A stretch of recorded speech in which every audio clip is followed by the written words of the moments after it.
Alors, je veux revenir sur l'actualité internationale parce que vous avez assisté comme moi à cette rencontre incroyable sous les yeux de la télévision entre Trump et Zelensky. Alors, ce qui est terrible, c'est que les télévisions françaises, bien sûr, n'ont montré qu'une partie de la scène. Ils n'ont pas montré le début. Et Trump et Vance ont été très patients pendant un certain temps. Alors, je ne cherche pas à les défendre, mais il y a un moment où le narratif auquel on a été habitué du pauvre Zelensky, qui lutte contre le méchant russe, eh bien, ne marche pas parce que les Américains n'y croient plus et ils ont raison de ne pas y croire. Ça ne veut pas dire que les Russes n'ont pas de tort, ça ne veut pas dire que les Ukrainiens n'ont pas de tort. La réalité, c'est que ce conflit aurait pu être évité, je vous l'ai dit 100 fois. Mais la conséquence de cet entretien, c'est qu'enfin les Américains ouvrent les yeux sur le fait qu'il n'y a pas d'élection en Ukraine, que Zelensky fait partie d'un régime très corrompu, que les Ukrainiens ont déjà donné tellement de vie pour ce conflit et que Zelensky les force à continuer avec des armes américaines et que les Américains ont dit « stop ».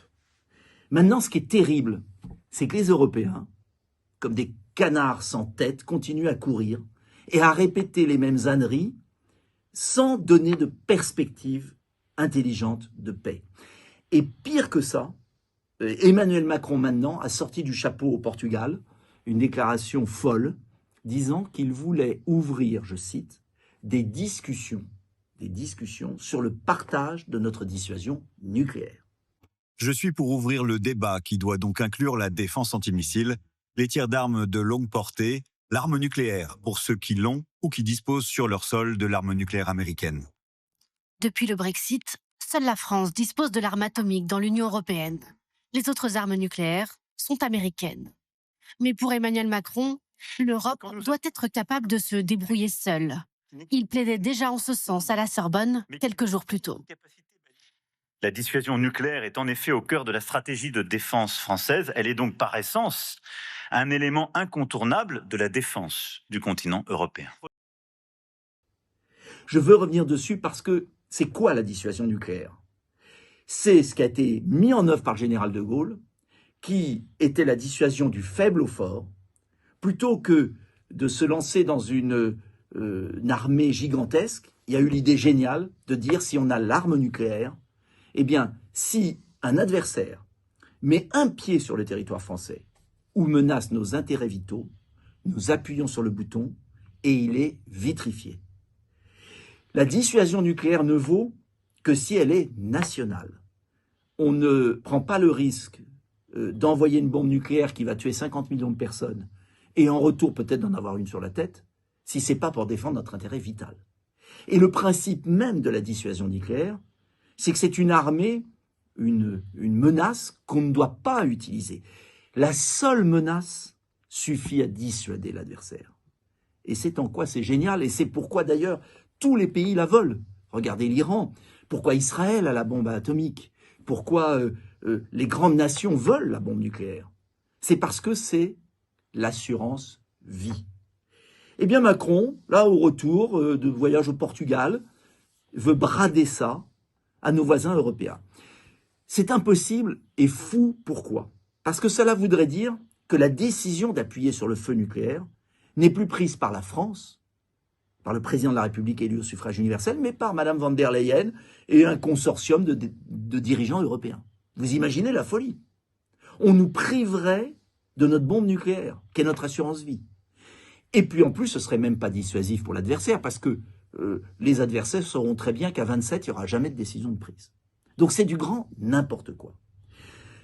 C'est ensuite dangereux parce que si Emmanuel Macron transfère la dissuasion nucléaire à nos voisins, à l'Europe, eh bien, nous serons entraînés dans tous les conflits des Européens. Et vous verriez que, par exemple, si on avait transféré la bombe nucléaire aujourd'hui, eh bien, la Pologne aurait demandé avec Madame von der Leyen de l'acheter sur les Russes pour défendre l'Ukraine. Et nous aurions eu en retour une bombe russe sur la France.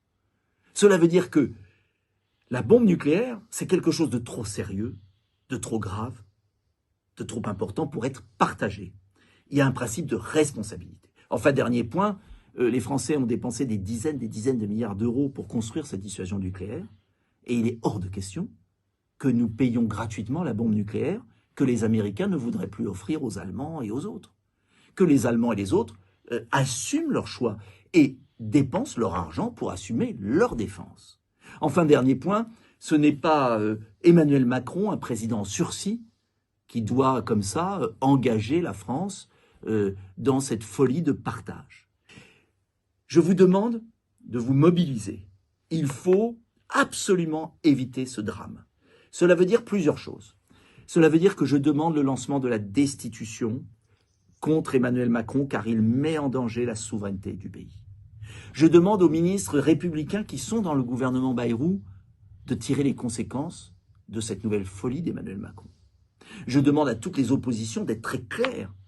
Nous ne pouvons pas continuer encore 2 ans à laisser Emmanuel Macron au pouvoir. Je demande à Marine Le Pen d'arrêter de ne pas vouloir signer la destitution. L'affaire est grave.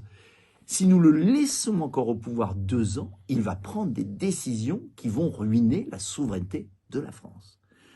Je pourrais vous parler aussi de la paix en Ukraine, mais je ne veux pas être plus long. Vous avez vu que les chefs d'État européens continuent d'annoncer leurs éléments de langage, alors qu'il faut, 1, faire la paix, et bien évidemment approuver la paix américaine, qui est une chance pour l'Europe. 2, il faut apporter des garanties de sécurité en démilitarisant l'Ukraine et en faisant une zone neutre, pour rassurer autant les Ukrainiens que les Russes. Il faut ensuite reprendre des relations économiques avec la Russie, bien sûr, car nous sommes complémentaires, et les Américains vont le faire bien évidemment avant nous, parce qu'ils ne veulent pas précipiter la Russie dans les bras de la Chine. Enfin, il va falloir garder notre dissuasion nucléaire, mais penser à une organisation européenne interétatique, intergouvernementale, hors OTAN, hors Union européenne, où quelques pays pourraient travailler ensemble, mais surtout sans jamais toucher à la souveraineté de la France.